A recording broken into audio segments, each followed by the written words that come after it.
And we are back with you today. So excited to be here. We are continuing to come to you with anything that we can that might help make your journey better.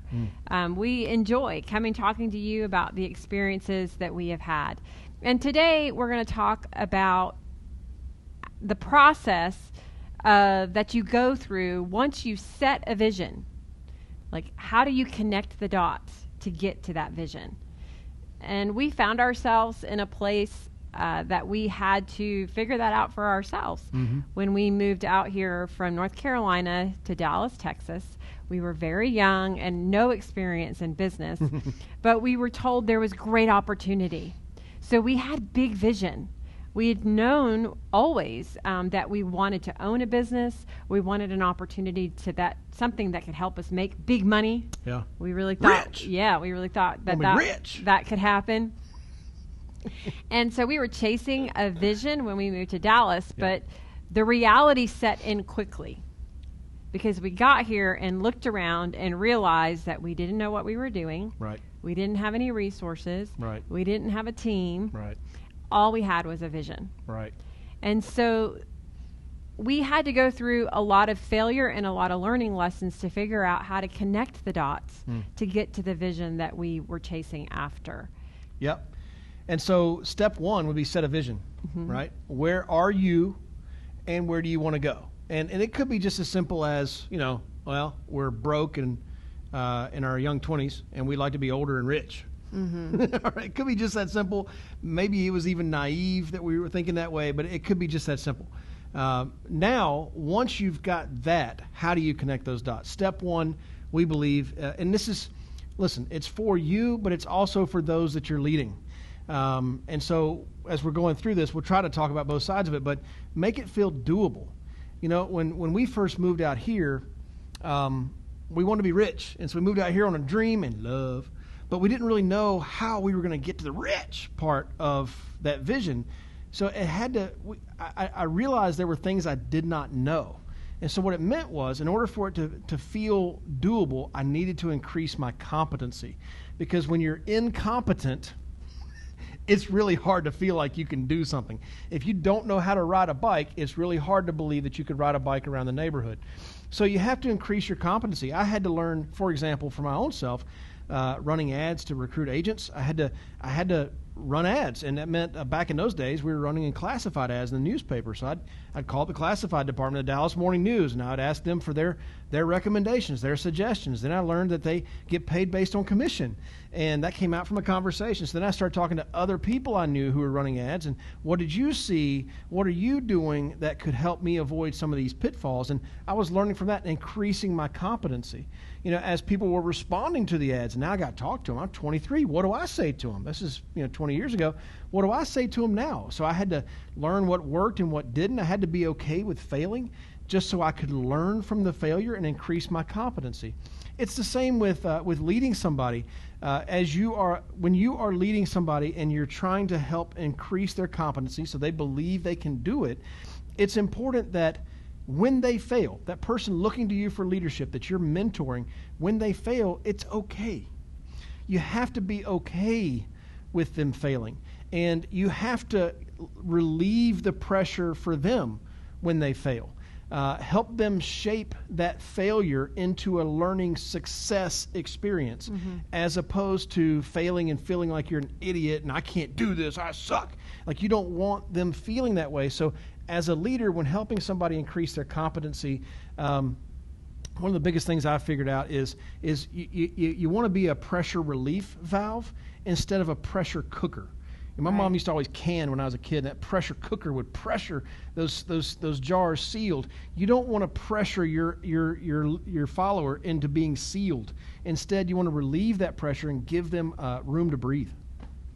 Yeah, I also think competency for a lot of people is it's how they feel about themselves on the inside. I think people who feel, they look at their life and their history and they don't feel like they have a string of wins, or they don't feel as if they were ever really very good at anything, or they were ever really talented in a particular area.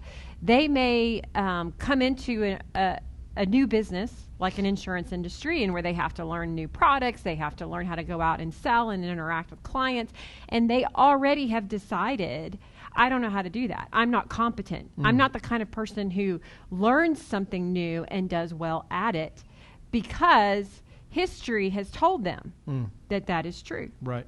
And I'm bringing this up because for some of us, we just have to decide. The thing is, the only reason that people feel that way is nobody ever taught them and told them that failure is the process to get to success. Yeah. And so they failed at something, Yeah. and so they quit. Right. And because they quit, they never wanted anything. Yep. And so if I'm talking to you today as somebody that you're like, wow, I see the opportunity of the life insurance industry, or I have something at my fingertips that I really want to do, but I'm very afraid that I just simply am not competent. I can't do it because I've never done it in the past. And we want to encourage you is like he was saying, the ability to become good at something is just simply the practice of doing it enough times until you get it right. Yep. And really the second point in connecting the dots that I believe is making it believable. Again, as going through it myself, making it believable, what I had to surround myself, and there's some cynicism out there about some of this stuff I'm about to say, but I had to surround myself with success stories. I had to surround myself with, like one of the magazines I still subscribe to is Robb Report. And so my vision was, we want to move out to North Carolina and get rich. And so what does getting rich look like? Well, the Robb Report is a magazine I looked at, and I looked at these boats that rich people bought and cars that rich people bought. Now, I was young and naive, but I still look at the magazine because that's what rich people are doing. And I go, oh, I want that. So you have to be kind of surrounded by that, not looking at all the lack that's out there, but looking at all of the, for me, and wanting to be rich, I had to look at what all the potential was out there. I mean, they're making these nice homes for somebody. I had to start looking at them and believing that they're making them for me too. Like somebody's got to live in it. Why not me? I felt like I needed to be surrounded by inspiring stories. So that meant I had to surround myself with people who were doing this and shared the common vision of getting rich, right? That we were walking together, and ideally there were some people ahead of me in the process. So I could see where I was and where they were, and how that just looked so much better and inspired me to work harder when the days got hard.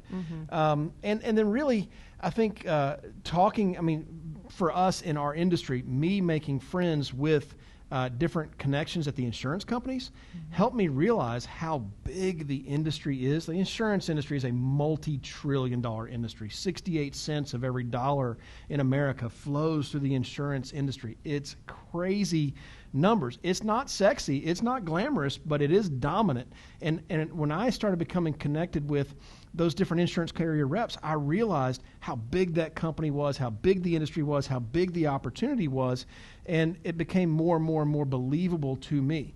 And they also would tell me about other success stories happening around. So that's what I had to work through in making it believable for myself. Now, how do I make it believable to people looking to me for leadership? It's the same stuff. I got to tell them about the success stories. Hey, man, I know you had a bad day. We can talk about that for a minute, but I want to tell you about somebody else's good day, because there's other good days happening out there. It's not just the bad days happening. I don't like this kind of lead type. I hear you, and I'll listen to you for a minute, but I'm going to right around tell you about somebody who loves that lead type, and here's why, and here's what they're doing with it. Does that make sense? Absolutely. I think in our industry, statistically, more people make less money and less people make more money in our industry. But we are on a mission to try to change that. Yeah. That's why we're out there talking about the success and the money that we've made in this industry. Yeah. Because we know it doesn't have to be that way. Right. But all we have to do is change that in order for it to be different. All we have to do is make it more doable. Yeah. So now more of you believe that you can make money in the insurance industry, and now all of a sudden more of you are making more money in the insurance industry. It's weird how life works this way. I mean, I just read an article the other day that they're celebrating a baby that was born and survived. It was born too early, too prematurely. I can't find the right words except for to say that child had a 0% chance of living because it was born so early and that child lived. So don't you think now there's going to be more and more babies born? I think it used to be like 23 weeks was like the viable age, As they begin to back that up, if a baby is born prematurely now at 21 weeks, let's say this child was born at 21 weeks and is the only baby who ever survived. Now there's going to be more and more babies who survive. That little child just made it doable for any other child coming in behind. More can believe. So, you may be after a vision that feels like it's not very doable, like more people fail than succeed.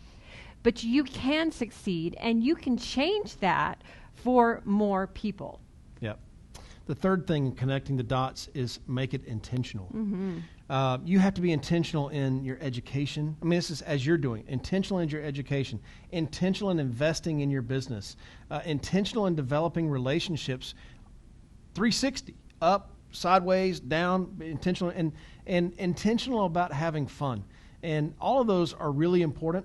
But the last one is, to me, the one that is most important, the fun. I was listening to a podcast the other day, and the two friends were talking, and they were like, these days it's almost become taboo to laugh at yourself and to laugh at absurd situations. It's almost like we're so worried about offending somebody because we laughed.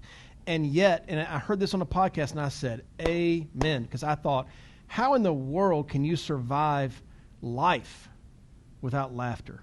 Right. It just is so hard otherwise. And listen, as you're chasing that vision, whatever it is, if it's to be rich or whatever it is, like if you're chasing that, there's going to be some great days. Right. There's going to be some really crappy days.